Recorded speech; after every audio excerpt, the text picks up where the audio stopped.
In for Jillian Benfield. Thank you so much for joining us. Coverage you can count on begins with ways to stay afloat. Whether you're a new swimmer or an expert, it's important to be confident and comfortable in any body of water. Tyrone McCoy is live in the newsroom with tonight's big story at 6.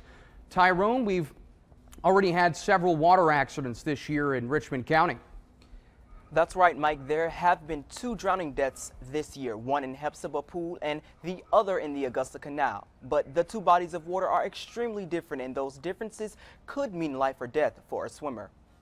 Whether you're taking a dive in a public swimming pool or a local river, spending time in the water can be fun, but not knowing the differences between the two can carry deadly consequences. The biggest difference between open water or outside lake swimming, river swimming, ocean swimming are the currents and the weather. Route says currents in open water like rivers and lakes can carry an additional wave of risks. You might have an upper layer of water that might be still, but 3 feet underwater you might have a current going. In the case of the oceans, an undertow is usually pulling you out to sea, sometimes sweeping swimmers yards from where they started. Route says what happens next can determine whether the swimmer sinks or swims. He says if you find yourself being pulled by an undertow, don't fight and don't panic. If you are not a strong swimmer and you are not a very accomplished swimmer, fighting the undertow is just going to result in tiring you out, and a lot of times that ends up in very tragic circumstances. Route believes swimming is a skill that needs to be practiced, and while currents are not a factor in pools, Route says your skill level can play a role in your safety in the pool as well as open water.